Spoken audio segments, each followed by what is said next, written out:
Welcome to another episode of Alan's Collection. You might think that this is a regular intro, but you have to remember this is Girl Power Week. So this figure you see here is not mine. It's actually from a dear friend. So let's meet her, shall we? Welcome to the second episode of the Girl Power Week of Alan's Collection. My name is Claudia and today I will be reviewing NECA Gargoyles Elisa Maza. And while Alan slumbers in his stone state, let's begin.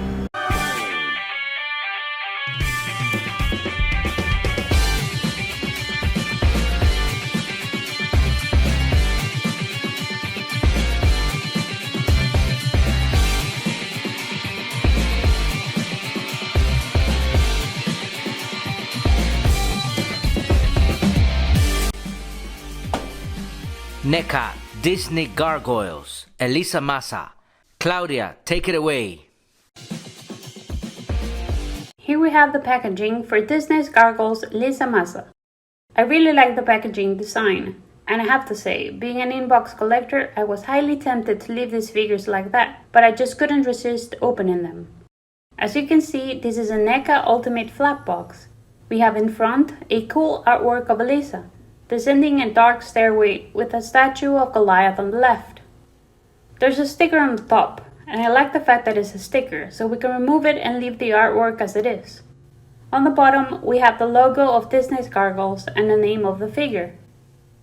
When we open the flap, we have a large photo of Elisa, with her windswept hair and cheeky face, and Cagney the cat standing alongside her.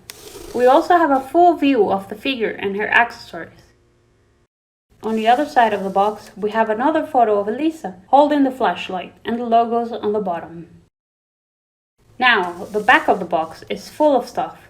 We have a large photo of Elisa with her wavy hair on the left, and on the right, we have the Gargoyles logo and a brief description of the animated series. Frankly, I would have liked to see a description of each character rather than the show itself. Next, we have 3 more photos of Elisa. The top one shows Elisa with Cagney the cat. Below we have her again holding the badge, but with a different pose than the one before. And the last photo shows Elisa with Brooklyn using the folded wings included in this figure. On the bottom we have a checklist of all the Gargoyles figures that have been released or announced so far. Due to space, I won't be getting all of them. I have the founding members of the Manhattan clan: Goliath, Lexington, Bronx, Brooklyn, Hudson, and Broadway. The only villains I'm getting are the Mona and Xanatos. I really don't have much space for all of them. On the other side of the box, we have a photo of the figure with one of the alternate face sculpts and the police badge, with the logos on the bottom. And we're back to the front of the box. Now, let's check out the inner packaging. Okay, here we have the blister packaging for this figure. As we can see, the figure and all the accessories are on the front. And on the back, we have Brooklyn's folded wings. The figure and some of the accessories are secured with plastic straps. I know these are mostly to prevent figure swapping and to protect them in transit, but honestly, I find them a bit annoying to take them out. So anyway, let's check out the figure. Elisa Maza, a detective in the New York City Police Department, and the only human member of the Manhattan clan. Even though I also like the Gargoyles figures, I have to say that this was the figure I wanted the most, as she was the coolest for me in the show. And I might be biased because of the character, but NECA has done a pretty good job of recreating the cartoon in an action figure. We see her sporting her red leather jacket and underneath a black t-shirt. The jacket has been nicely sculpted, with all the zippers sculpted in and painted in metallic silver, a detail that has been added to the figure, since in the cartoon the jacket was completely red. The sleeves also have sculpted folds, and the jacket has a minimal dark wash to make them stand out. The faded skinny jeans look great too, with a light blue paint finish and the sculpting details in the creases. It does seem that she is really wearing them and not something that's just painted on the figure. I like the fact that the knee and the thigh articulations are blended well with the sculpting of the jeans. You can see the sculpted creases all around the knee and on the thigh area. She's also wearing her cool looking boots. The figure has a matte finish that I really like. I prefer this finish over a glossy one. For me, it looks better, especially on human characters. Talking about the head sculpt, the face looks exactly like the cartoon. She has this smiling expression on her face. The eyes, eyebrows, and mouth have been nicely painted. There are no paint smudges or funny looking eyes. These strands of hair have been sculpted with fine detail, and the hair is not completely black, as it has the same blue accents as in the series. The only thing I don't like about this figure is the fact that it has a hole or a scratch above the t-shirt. It's barely visible, but I know that it's there and it bothers me. Besides that fact, I have to say that I was not disappointed with this figure. I might be biased, because she is my favorite character from the show, but NECA has done a really good job with the figure. It's like it stepped out of the cartoon and into my hand. And since I don't want to bore you with my undying love for this figure, let's move on to the articulation. Here we have the articulation for Elisa Maza.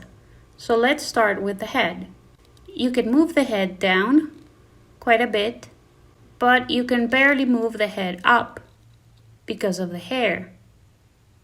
But the hair allows the head to rotate completely, as you can see. You can tilt the head to the left and tilt the head to the right. And that's it for head articulation. Now, let's move on to the torso. You can move the torso to the right and you can move the torso to the left. There's barely a movement forward and backwards, although there is a small tilt to either side. And that's it for torso articulation. Now let's move on to the arm. You can move the arm forward and you can move the arm backwards. But there is no movement out, just a little bit. There is bicep articulation. You can rotate the arm completely. There's a double jointed elbow and you can flex the elbow quite a lot, as you can see. We can move the hand and rotate it completely. There is a swivel and you can move the hand up quite a bit and down quite a bit as well. And that's it for arm articulation. Let's move on to the leg. You can move the leg forward and you can move the leg backwards. You can also move the leg out. There's quite a lot of movement on the leg. You can rotate the thigh a little bit. There's a double jointed knee articulation and there's quite a movement there, as you can see. And for the foot, you can move the foot up and you can move the foot down. And we also have an ankle rocker. You can rotate the foot completely, as you can see. And that's it for the articulation of Elisa Maza. Let's move on to the accessories.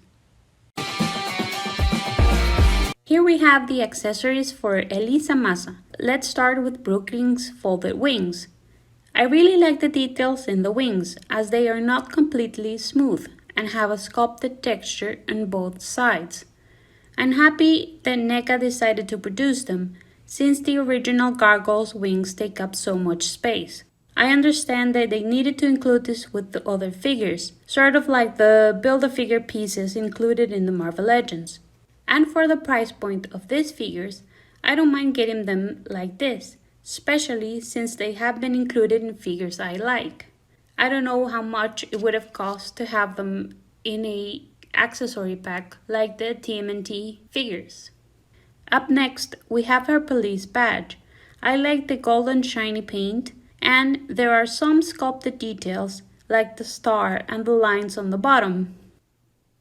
Next, we have the flashlight, a necessary item if you're going to be walking inside an old Scottish castle in the middle of the night. You cannot have Elisa without her cat. Cagney has some sculpted fur around the body, and the eyes and mouth have been neatly painted, with no smudges. Cagney only has head articulation, which you can rotate completely. There are black lines between the paws, which break up nicely the gray color of the cat. There are 4 additional hands, besides the pair of fists that come with the figure. So, the figure comes with 2 trigger finger hands, but there is no gun. This might have been a restriction from Disney, but it's highly missed. Next, we have the badge holding hand and another hand to hold the flashlight. These are really good addition to the figures so that you can display them in a more natural fashion. Finally, we have 2 additional head sculpt and the windswept hair. The heads are easily interchangeable. All of them have a square peg on top, which goes into the hole in the hair sculpt. The head and hair swapping are similar to the SH Figuarts line. Besides the smiling face that comes with the figure, there are 2 additional expressions, a normal expression and a cheeky or sassy face. The detail painting is what I like the most of this head sculpt. Next we have the windswept hair, which is my favorite of the 2. The strands of hair flying in the wind are very defined, and we also have this blue shade that is very similar to the cartoon. I'll probably end up displaying her with the cheeky face and the windswept hair, since they look really cool together. So, these are all the accessories included with this figure. Overall, I'm happy with what's included in the box, although I really would have liked the gun, but the trigger finger hands are welcomed, since they give me the option to get one by myself and include it in my display. Elisa Maza is the main human protagonist in the Disney's Gargoyles animated series. She was my favorite character of the show, besides Goliath. She was a detective in the New York City Police Department. She was an important member of the Manhattan Clan. She even found them a new home after Xanatos was released from prison and the gargoyles' lives were in danger. She moved them atop the police building. She knew that the castle was important to the gargoyles, so she tried her best to provide their new home with everything they needed. She even got a new TV for Hudson. This series was released a few years after Beauty and the Beast, which was one of my favorite movies. The Gargoyles animated series provided the perfect combination. It was Beauty and the Beast, but with more violence and a darker theme. It was one of my favorite series growing up. Thank you very much, guys, for sticking with me through this review. I hope you liked it, and don't forget to subscribe, leave a like or comment, and we'll see you next on Alan's Collection.